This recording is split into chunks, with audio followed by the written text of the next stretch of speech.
Assalamualaikum warahmatullahi wabarakatuh. Selamat sore aku ucapkan untuk semua kawan-kawan para penonton setia channel ini dimanapun kalian berada ya. Nah, kali ini aku mau membahas salah satu unit PMH yang memiliki keunikan. Jadi di depan kita ini ada bus PMH dengan nomor pintu 229 bernapin atau berjulukan Kuansing.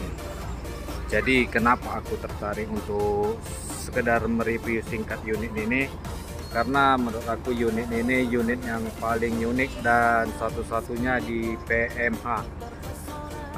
Bisa dibilang juga menjadi, kalau nggak salah ya, satu-satunya di trayek bus-busan Sumatera Utara ya. Kenapa? Karena kelas yang digunakan ini kelas ACDC, yaitu kelas bisa ekonomi dan juga bisa AC. Jadi sewaktu-waktu unit ini bisa berubah-ubah berubah-ubah kelas ya, tergantung situasi dan kondisinya ya.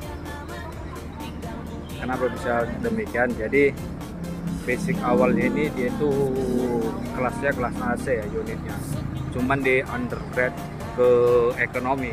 Cuman sewaktu dirubah ke ekonomi, unitnya ini AC-nya itu tidak dilepas ya. Jadi seperti AC, seperti blower dan penunjang-penunjang AC yang lainnya lah, komponen lainnya itu masih lengket dan aktif ya. Jadi itu tadi aku bilang, jadi dia masih bisa berubah-ubah. Jadi AC-nya itu masih bisa digunakan atau difungsikan. Seperti ini ya tampilan PMH dari 229 ya. Untuk sasisnya ini dia menggunakan sasis Mercy 1521 berbodi, saat ini berbodi jet bus ya, cuman ini sudah di custom sedikit ya. Basic awalnya itu juga dia memang jet bus ini ya, tapi jet bus HD, jet bus 1.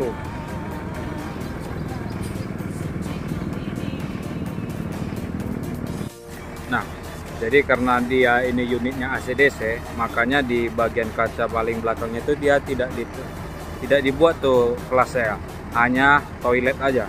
Biasanya kan dia kalau AC itu ditulis AC toilet, kalau ekonomi toilet, seperti itu ya. Nah, coba kita lihat sedikit ya, kita intip. Nah, ini bagian belakangnya. Nah, ini bersekat deh kan. Nah, seperti yang aku bilang ya, ini loper AC-nya masih ada. Nah, jadi loper AC-nya pun dia tidak dilepas ya, makanya masih bisa dipergunakan.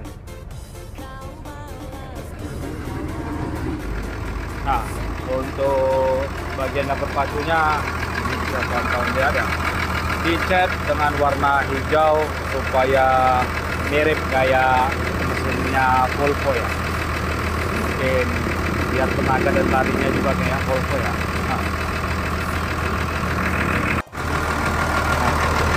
Ini dia bagian mesin AC-nya, hanya beltingnya aja sengaja dilepas, cuman itu beltingnya ada disediakan. Jadi nanti kalau dia dibutuhkan untuk menggunakan AC, beltingnya itu itu dipasang, AC-nya diaktifkan lagi. Jadi kalau dia tidak diaktifkan, sengaja tuh ya beltingnya dilepas.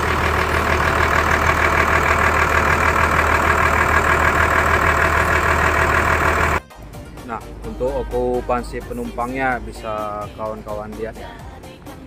Memang untuk PMH yang trip dari Taluk Kuantan ini ya, untuk penumpangnya itu tidak pernah mengecewakan ya. Selalu bisa dikatakan selalu ramai itu ya. Mau yang ke Siantar, mau yang ke Medan, mau yang AC, mau yang ekonomi, mau hari-hari sepi sewa ataupun mau hari-hari rame sewa, itu penumpangnya selalu penuh ya. Bahkan itu ya kalau untuk hari-hari besar ya seperti Idul Fitri, Natal dan Tahun Baru, penumpang dari Taluk Kuantan itu sangat bludak gitu ya. Terkadang aja unit yang ada itu ya milik Indra Bersinar ini ya, itu tidak cukup untuk mengcover semua penumpang. Makanya terkadang itu pakai unit bantuan ya. Karena satu hari aja itu bisa 8 sampai 10 keberangkatan tuh kalau hari besar ya. Dan seperti yang aku lihat-lihat juga ya kan, bukannya apa ya kan, jalur PMH ini sebenarnya jalur yang sangat potensial itu ya. Potensial itu maksudnya itu setiap jalurnya itu memiliki okupansi dan loyalitas para penumpang itu sangat tinggi dan setia itu ya. Cuman ya terkadang unitnya itu kurang apa ya, bisa dikatakan kurang mendukung. Sebenarnya kurang mendukungnya itu ya kan, ya inilah aku apa sedikit ya. Kadang-kadang kan kawan-kawan itu nanya ya, kenapa ini nggak beli yang kayak gini, kenapa nggak beli yang gitu ya kan. Nah sebenarnya itu satu ya, kayak jalur Peranap itu ya, Peranap itu kan jalur basah juga tuh ya sama PMA. Kenapa unit yang baru itu nggak bisa masuk ke sana? Itu karena kondisi jalanan yang di Peranap itu cukup parah itu kawan-kawan. Lalu yang di Taluk Kuantan pun kayak gitu. Kenapa nggak ada mobil yang baru ya, kayak yang premium kata orang-orang ya kan? Ya karena kondisi jalannya pun kayak gitu kawan-kawan. Bahkan kalau kita sampai ke Torojaya itu kalau udah hujan, wah itu alamat kapal itu pasti nggak berangkat ya, karena memang masih tanah merah, jalan tanah yang dilewati.